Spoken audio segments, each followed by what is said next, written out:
সূরাতুল বাইয়িনা ৯৮ নম্বর সূরা পাঠ করেছে। সূরা নামকরণ করা হয়েছে আল বাইয়িনা। বাইয়িনা শব্দের অর্থ সুস্পষ্ট, দলিল, প্রমাণ। তাছাড়া এই সূরার প্রথম আয়াতেই বাইয়িনা শব্দটি এসেছে, এর উপর ভিত্তি করে সূরা নামকরণ করা হয়েছে সূরাতুল বাইয়িনা। রাসূল সাল্লাল্লাহু আলাইহি ওয়াসাল্লাম উবাই ইবনে কাব রাদিয়াল্লাহু তাআলা আনহুকে বললেন যে আল্লাহ তাআলা আমাকে নির্দেশ দিয়েছেন তোমার নিকট সূরা বাইয়িনা পাঠ করে শোনানোর জন্য। উবাই ইবনে কাব বললেন যে হে আল্লাহ রাসূল সাল্লাল্লাহু আলাইহি ওয়াসাল্লাম, আল্লাহ তাআলা কি স্বয়ং এটা বলেছেন এবং তিনি কি আমার নাম উচ্চারণ করেছেন? নবী করিম সাল্লাল্লাহু আলাইহি ওয়াসাল্লাম বললেন হ্যাঁ। উবাই ইবনে কাব এই কথা শুনে আনন্দে আত্মহারা হয়ে কান্না করে দিলেন। সহিহ বুখারীর হাদিসে এসেছে। এরপর রাসূল সাল্লাল্লাহু আলাইহি ওয়াসাল্লাম এই সূরাটি পাঠ করে উবাই ইবনে কাবকে শোনালেন। তো বোঝা গেল যে এই আয়াত থেকে বা এই হাদিস থেকে আমরা বুঝতে পারলাম যিনি জানেন না তাদেরকে শিক্ষা দেবেন। আর সাধারণত যিনি জানেন তিনি বড় হন, সম্মানিত হন, শ্রদ্ধেয় হন। নিজের সম্মান, শ্রদ্ধা, মর্যাদার কারণে তার থেকে নিচু শ্রেণীর মানুষকে শিক্ষা দিতে কুণ্ঠাবোধ করা যাবে না। যেমন রাসূল সাল্লাল্লাহু আলাইহি ওয়াসাল্লাম নবী হওয়া সত্ত্বেও সাহাবীদেরকে তেলাওয়াত করে শুনিয়েছেন, শিক্ষা দিয়েছেন, কিতাব ও হিকমত তালিম দিয়েছেন। তো বোঝা গেল যার যতটুকু জ্ঞান আছে সে অনুপাতে অন্যদেরকে শিক্ষা দেওয়া কাম্য, যিনি জানেন না। আল্লাহ সুবহানাহু ওয়া তাআলা নবী করিম সাল্লাল্লাহু আলাইহি ওয়াসাল্লামের আগমনের পূর্বে আরব, অনারব, সারা বিশ্বের অবস্থা কেমন ছিল, কাফের, মুশরিক, ইহুদি, খ্রিস্টান, আহলে কিতাব তাদের অবস্থা কেমন ছিল তার আলোচনা করেছেন প্রথম আয়াতে। আল্লাহ তাআলা ইরশাদ করছেন লাম ইয়াকুনিল্লাযীনা কাফারু মিন আহলিল কিতাব ওয়াল মুশরিকিন। আহলে কিতাব তথা ইহুদি খ্রিস্টানদের মধ্য থেকে এবং মুশরিকদের মধ্য থেকে যারা তৎকালীন পৃথিবীতে কাফের ছিল, তারা নিজ মতাদর্শ ত্যাগ করবার ছিল না, নিজ মতাদর্শ পরিহার করবার মতো অবস্থায় ছিল না। হাত্তা তাতিয়াহুমুল বাইয়িনা, যতক্ষণ পর্যন্ত সুস্পষ্ট প্রমাণ তাদের কাছে না আসে। এক পর্যায়ে যখন আল্লাহ রাব্বুল আলামিনের পক্ষ থেকে সুস্পষ্ট প্রমাণ আসলো, তখন তৎকালীন যুগের যে সকল ব্যক্তিরা জাহিলিয়াত, বর্বরতা এবং অন্ধকারে নিমজ্জিত ছিল, তারা সেই সুস্পষ্ট প্রমাণের মাধ্যমে অন্ধকার থেকে নির্গত হয়ে বের হয়ে আলোর পথ গ্রহণ করেছেন। আল্লাহ রাব্বুল আলামিন দয়া করে সুস্পষ্ট প্রমাণ প্রেরণ করেছেন। আর সেই সুস্পষ্ট প্রমাণ কি? পরের আয়াতের ব্যাখ্যা দেওয়া হয়েছে। রাসূলুম মিনাল্লাহি ইয়াতলু সুহুফাম মুতাহহারা ফিহা কুতুবুন কাইয়্যিমা। এটাই হলো সুস্পষ্ট প্রমাণ। আল্লাহর রসুল এর আগমন, আবির্ভাব, যিনি মানুষদেরকে পবিত্র গ্রন্থ পাঠ করে শোনান, যেই গ্রন্থে রয়েছে বিধিবদ্ধ সঠিক বিধান। অর্থাৎ রাসূল সাল্লাল্লাহু আলাইহি ওয়াসাল্লামের আগমন এবং তার কোরআন পাঠ করে মানুষকে শোনানো এবং আল্লাহর পক্ষ থেকে আনিত বিধানগুলো মানুষের সামনে উপস্থাপন করা, এই রসুলের আগমনই হলো সুস্পষ্ট প্রমাণ। তিনি নিজেই স্বয়ং একটি সুস্পষ্ট দলিল। আল্লাহ রাব্বুল আলামিন রাসূল সাল্লাল্লাহু আলাইহি ওয়াসাল্লাম প্রেরণ করার মাধ্যমে এই জাতির উপর দয়া করেছেন, অনুগ্রহ করেছেন। লাকাদ মান্নাল্লাহু আলাল মুমিনিন ইয বা'আথা ফীহিম রাসূলাম মিন আনফুসিহিম ইয়াতলু আলাইহিম আয়াতিহি ওয়া ইউযাক্কিহিম ওয়া ইউআল্লিমুহুমুল কিতাবা ওয়াল হিকমাহ ওয়া ইন কানু মিন ক্বাবলু লাফী দালালিম মুবিন। আল্লাহ তাআলা মুমিনদের উপর দয়া, অনুগ্রহ করেছেন যে তিনি তাদের মধ্য থেকে একজন রসুল প্রেরণ করেছেন, যিনি তাদেরকে আল্লাহর আয়াতসমূহ পাঠ করে শোনান, তাদেরকে পরিশুদ্ধ করেন, কিতাব ও হিকমত শিক্ষা দেন। এর পূর্বে তারা সকলেই ছিল পথভ্রষ্টতায় নিমজ্জিত। আল্লাহ সুবহানাহু ওয়া তাআলার অশেষ রহমত এবং অনুগ্রহ এই মানব জাতির উপর, যে আল্লাহ রাব্বুল আলামিন তাদের নাজাতের জন্য, আখিরাতের চিরকালীন সুখ ও শান্তির জন্য তিনি অনুগ্রহ করে রসুল প্রেরণ করেছেন।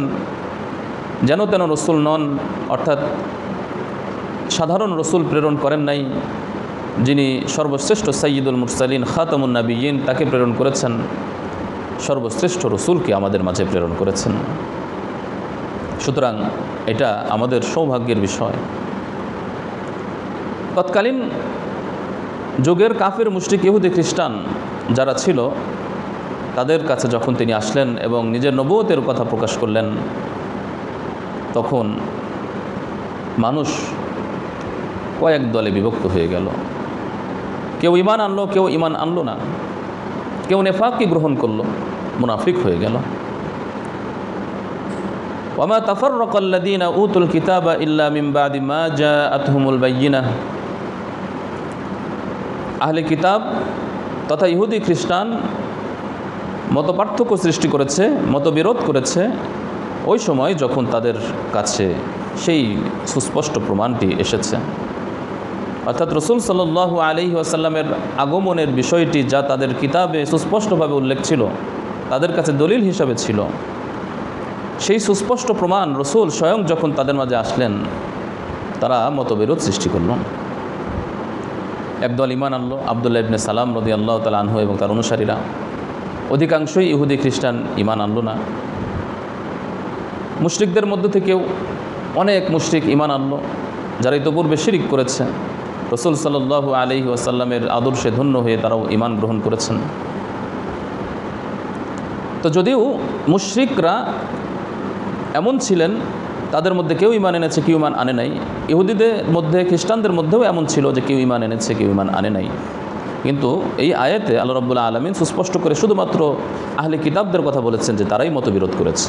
এই কথাটি এজন্য বলেছে কারণ আহলে কিতাব, ইহুদি খ্রিস্টান, রসুল সাল্লাল্লাহু আলাইহি ওয়াসাল্লামের আগমনের আগে তারা সকলেই একমত ছিল যে রসুল আসবেন, তার আগমনে আমরা অপেক্ষমান, তিনি আসলেই আমরা ঈমান গ্রহণ করব। প্রতিশ্রুত সেই রসুল যখন আসবে আমরা ঈমান আনব। সেই প্রতিশ্রুত রসুল যখন আসলেন তখন তারা আর ঈমান আনলো না, অথচ তাদের কাছে প্রমাণ ছিল, তাদের কাছে দলিল ছিল, পূর্ববর্তী রসুল এবং তাদের কাছে যেই প্রচলিত কিতাব ছিল সেই কিতাবে সেটা লিপিবদ্ধ ছিল। এতদ সত্ত্বেও যখন তিনি আসলেন তারা ঈমান আনে নাই, মতপার্থক্য সৃষ্টি করেছে। এজন্য আয়াতে বিশেষভাবে তাদের কথা উল্লেখ করা হয়েছে, কারণ ইতোপূর্বে তারা সকলেই একমত ছিল যে রসুল আসলে আমরা ঈমান গ্রহণ করব।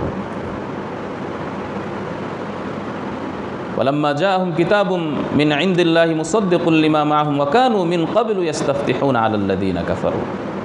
ইতোপূর্বে তারা সেই রসুলের উসিলা দিয়ে আল্লাহর কাছে দোয়া করত।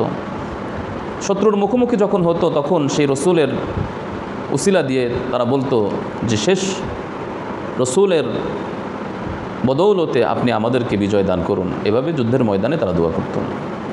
কিন্তু যখন ফালাম্মা আরাফু কাফারু বিহ, তিনি যখন আসলেন এবং তারা যখন বুঝতে পারলেন যে এটা সেই রসুল, কিন্তু তারা কুফরি করেছে। কেন? বিদ্বেষবশত, যে রসুল যিনি আসার কথা তিনি কেন আমাদের বংশ থেকে আসলো না, ইহুদি থেকে আসলো না, আহলে কিতাবীদের থেকে আসলো না, অথচ এর আগে যত রসুল এসেছে, ঈসা, এমনিভাবে মুসা, দাউদ, সুলাইমান, ইউসুফ, ইয়াকুব, এই যত ধারা দেখা যাচ্ছে অধিকাংশ নবী রসুল তো একই বংশ থেকে এসেছে, বনী ইসরাইল। শুধুমাত্র এই বিদ্বেষবশত তারা রসুল সাল্লাল্লাহু আলাইহি ওয়াসাল্লামকে স্বীকৃতি দেয় নাই। যদিও মুশরিকরাও এমন করেছে, মুশরিকদের মধ্যে কেউ ঈমান এনেছে, কেউ আনে নাই, কিন্তু আল্লাহ তাআলা তাদের সেই কথাটাকে উল্লেখযোগ্য হিসাবে উল্লেখ করেন নাই। তবে আহলে কিতাবদের কথাটি উল্লেখ করেছেন, অর্থাৎ তাদের কথাটাকে প্রাধান্য দিয়ে উল্লেখ করেছেন। ওয়ামা উমিরু ইল্লা লিয়াবুদুল্লাহ, এবং তাদের কাছে যখন সুস্পষ্ট প্রমাণ এসেছে, যেখানে ছিল সঠিক বিধিবদ্ধ বিধান, সেই বিধানগুলোর মধ্যে এটিও ছিল যে আল্লাহর ইবাদত করতে হবে এবং নেক আমল করতে হবে। ওয়ামা উমিরু ইল্লা লিয়াবুদুল্লাহ, তাদেরকে কেবল এই নির্দেশ দেওয়া হয়েছিল যে তারা আনুগত্যে একনিষ্ঠ চিত্তে আল্লাহর ইবাদত করবে, হুনাফা, এবং তারা নিষ্ঠার সাথে ইবাদত করবে। ওয়া ইউকিমুস সালাতা ওয়া ইউতুজ যাকাত, যাকাত দিবে এবং সালাত কায়েম করবে। ওয়া যালিকা দীনুল কাইয়্যিমা, এটাই হলো সঠিক দিন, এটাই হলো সঠিক দিন। তো এই আয়াত থেকে বোঝা গেল যে ঈমান এবং আমল এটি অপরিহার্য একটি বিষয়। আল্লাহ রাব্বুল আলামিনের পক্ষ থেকে যে রসুল এসেছিলেন সুস্পষ্ট প্রমাণ নিয়ে, তাদেরকে শুধুমাত্র এই নির্দেশই দেওয়া হয়েছিল যে আল্লাহর ইবাদত করবে এবং অন্যান্য নেক আমল করবে। এই আয়াত থেকে অনেক উলামা ইকরাম এটা দলিল গ্রহণ করেছেন যে ঈমান শুধুমাত্র যে অন্তরের বিশ্বাস তা নয়, ঈমানের সাথে সাথে আমল করতে হবে, এটাও জরুরি। শুধু ঈমান যেভাবে চূড়ান্ত নাজাত দিবে না, ঠিক তেমনিভাবে ঈমান ছাড়া শুধুমাত্র আমলও নাজাত দিবে না, উভয়টিই প্রয়োজন। হ্যাঁ, কোনো ব্যক্তির যদি শুধু ঈমান থাকে, আমলে ঘাটতি থাকে, তাহলে সে চূড়ান্ত সফলতা পাবে না, তাকে শাস্তি ভোগ করতে হবে। এবং সামান্য পরিমাণও যদি ঈমান থাকে, আল্লাহ তাআলা অনুগ্রহ করলে সেই ঈমানের কারণে তাদেরকে জান্নাত দিবেন, সেটি কঠিন এবং দীর্ঘ শাস্তি ভোগ করার পরে হলেও। কিন্তু ঈমান যদি না থাকে, তাহলে কশ্চিনকালেও জান্নাত লাভ করা যাবে না। প্রক্ষান্তরে ঈমানের সাথে সাথে যদি ফরজ ইবাদত বন্দেগী এবং হারাম বিষয়বস্তু থেকে বেঁচে থাকা যায় এবং অন্যান্য নেক আমল সঠিক থাকে, তাহলে আল্লাহর সন্তুষ্টি অর্জন করা সম্ভব, চিরকালীন চূড়ান্ত সফলতা অর্জন করা সম্ভব। ইন্নাল্লাযীনা কাফারু মিন আহলিল কিতাবি ওয়াল মুশরিকিনা ফি নারি জাহান্নাম। সুতরাং যারা আহলি কিতাবীদের মধ্যে থেকে কুফরি করেছে, অর্থাৎ ইহুদি খ্রিস্টানদের মধ্যে যারা রাসূল সাল্লাল্লাহু আলাইহি ওয়াসাল্লামকে অস্বীকার করে, কোরআনকে অস্বীকার করে, আল্লাহর বিধান হুকুমকে অস্বীকার করে যারা কুফরি করেছে, এবং মুশরিকদের মধ্যে যারা কুফরি করেছে, তাদের ঠিকানা হবে জাহান্নাম। ফি নারি জাহান্নাম খালিদিনা ফিহা, তারা জাহান্নামের আগুনে থাকবে চিরকাল, ঈমান না থাকার কারণে, কুফরি করার কারণে। উলাইকা হুম শাররুল বারিয়া, তারা পরকালে আল্লাহর দৃষ্টিতে নিকৃষ্ট সৃষ্টি হিসেবে বিবেচিত হবে। তারা হলো আল্লাহর কাছে নিকৃষ্ট সৃষ্টি। ইন্নাল্লাযীনা আমানু ওয়া আমিলুস সালিহাত, প্রক্ষান্তরে যারা ঈমান আনবে, অর্থাৎ আল্লাহ এবং সর্বশেষ রসুলের উপর ঈমান আনবে, তার উপর নাজিলকৃত কোরআনের প্রতি ঈমান আনবে, ওয়া আমিলুস সালিহাত, এবং সালিহাত নেক আমল করবে, উলাইকা হুম খায়রুল বারিয়া, তারাই হলো সৃষ্টির সর্বশ্রেষ্ঠ, তারাই শ্রেষ্ঠ সৃষ্টি। অর্থাৎ আল্লাহ রাব্বুল আলামিন তাদেরকে এত মর্যাদা দিবেন যে তারা সৃষ্টির শ্রেষ্ঠ হিসেবে বিবেচিত হবে এবং মর্যাদা পাবে, সকলের কাছে সেই শ্রদ্ধা এবং সম্মান তারা পাবে। প্রক্ষান্তরে যারা কুফরি করবে, শিরিক করবে, তারা সৃষ্টির নিকৃষ্ট সৃষ্টি হিসেবে বিবেচিত হবে, তাদেরকে কঠিন শাস্তি দেওয়া হবে, জাহান্নামের অগ্নিতে তাদেরকে নিমজ্জিত করা হবে, প্রজ্বলিত করা হবে। জাযাউহুম ইনদা রাব্বিহিম জান্নাতু আদনিন তাজরি মিন তাহতিহাল আনহারু খালিদিনা ফিহা আবাদা, তাদের রবের নিকট তাদের প্রতিদান হলো স্থায়ী জান্নাত।